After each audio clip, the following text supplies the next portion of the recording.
Pocas muertes son capaces de despertar una reacción tan unánime desde tantos y tan diversos frentes, y especialmente cuando quien se ha ido ha sido una persona comprometida ideológicamente, alguien que se ha mojado con los problemas de su tiempo y ha estado metido en el barro de la política.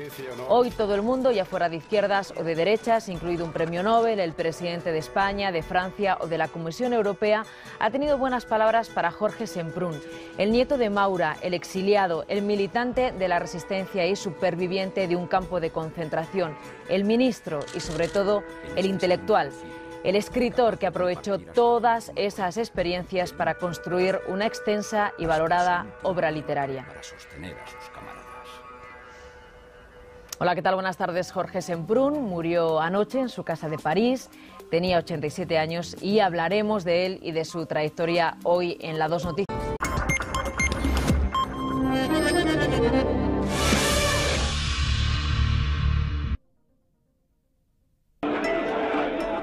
El golpe militar del 36 le convirtió en un exiliado. El nazismo le redujo a un número, el 44.904, en un campo de concentración. El Partido Comunista le metió la política en las venas, hasta que le expulsó. Y el Partido Socialista le hizo ministro hasta que se cansó y terminó siendo fiel solo a sí mismo. Por mi conciencia y honor. ¿Ha habido coherencia o no entre aquel resistente de 20 años y este viejo exministro y escritor, no? Con Semprún no caben medias tintas. Hay que contestar que sí, que la palabra que resume su vida es coherencia, la que llevó a este hijo de familia burguesa, nieto del conservador Antonio Maura, a unirse a la resistencia contra los nazis en su exilio de París, la que le hizo escuchar la llamada de la política e ingresar en el Partido Comunista de España. De ahí a ser torturado por la Gestapo y deportado al campo de concentración de Buchenwald. Para resistir hay que tener primero suerte. Luego saber alemán. Y luego ser curioso de lo que está pasando en torno. En Buchenwald el político ya había nacido. El escritor tardaría todavía en nacer. La herida que dejó en su alma la experiencia del campo fue tan grande que no pudo escribir su primer libro, El largo viaje, hasta 18 años después de su liberación. Era un libro autobiográfico, como lo fue La escritura o la vida. Entre escritura y vida, Semprún escogió primero vivir, después escribir. Y escribió una obra intensa, autobiográfica. Hizo de la verdad ficción y nos contó su vida en la clandestinidad cuando tenía que hacerse llamar Federico Sánchez. He vivido mucho con nombres falsos en la clandestinidad. Y que si no tienes una memoria personal muy firme y si no recuerdas quién eres, terminas por no saber quién eres. En Autobiografía de Federico Sánchez nos contó su desencuentro con Santiago Carrillo y su expulsión del Partido Comunista. Semprún fue también guionista de películas como La guerra ha terminado o Z, de Costa Gabras. Y fue un atípico ministro de Cultura del gobierno de Felipe González. La oposición le recibió de uñas. Viene de Francia, decían, y desconoce la cultura española. Solo duró 3 años y recuperó a su otro yo para contar en Federico Sánchez se despide de ustedes sus encontronazos con el aparato del Partido Socialista dirigido por Alfonso Guerra. La suerte mía es haber vivido en una época apasionante. La nuestra, que Jorge Semprún nos la haya contado.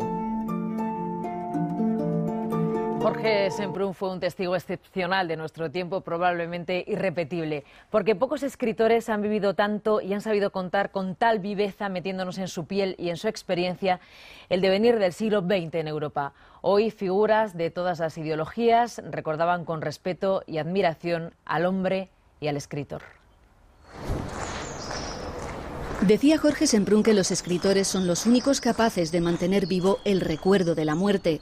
Él la tuvo tan cerca que no pudo evitar evocarla en su obra literaria. La escritura fue su refugio, lo que le permitía, según los que le conocían bien, mirar al pasado sin rencor. Atravesó el siglo pues sin rencor, absolutamente. Nunca le he visto ser rencoroso frente a todas esas afrentas que ha soportado con una gran entereza y la mayor parte, lo más importante, con un gran sentido del humor. Jorge Semprún está en la línea de esos escritores que fueron al mismo tiempo hombres de acción, ¿no?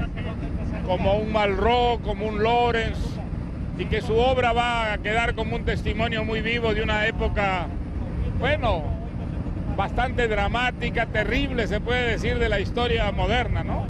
Dejó huella en la literatura, en el mundo del cine y en el del pensamiento. Figura indispensable para la izquierda, el mundo de la política recordaba hoy el compromiso de Semprún con la defensa de las libertades. Un militante de las libertades, un militante de la cultura, del pensamiento. Se ha muerto un amigo, una persona extraordinaria, que yo creo que España no le ha hecho justicia. Jorge Semprún es de lo mejor de nuestra historia, de lo mejor de la historia de los luchadores antifranquistas, de lo mejor de la historia democrática y de lo mejor de la izquierda.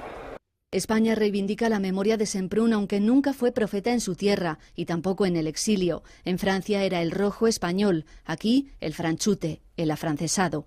Felipe González tuvo el enorme acierto de hacerle ministro de Cultura, pero ya estaba en una España que no reconocía al mundo del exilio en aquello que el mundo del exilio merecía todo el reconocimiento, ¿no?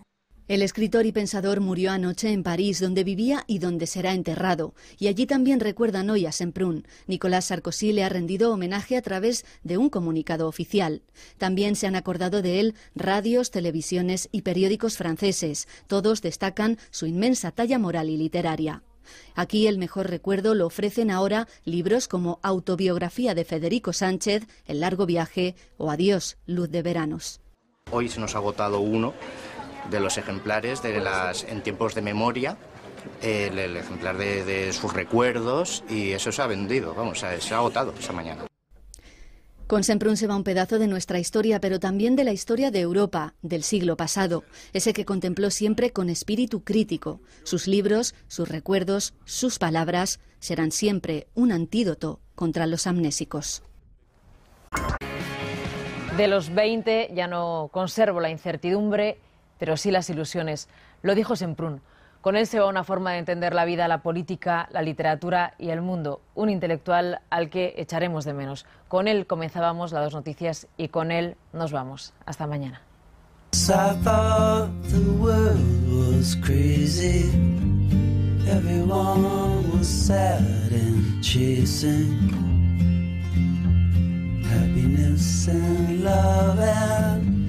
I was the only one above it.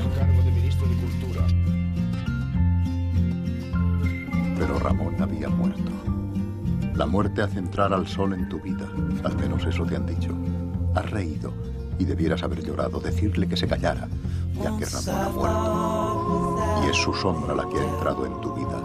La sombra de la muerte se cierne sobre ti desde el primer día de tu vida. Piensas que no habrá huelga en Madrid el 30 de abril, pero te ha vuelto a embargar la fraternidad de los largos combates en lugar de la alegría obstinada de la acción. Vas a encontrarte con Juan y le acompañarás a Madrid.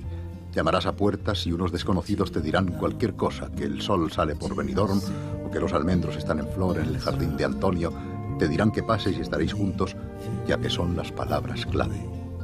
Vas a verlo todo con los ojos de Ramón. El cielo, las viñas,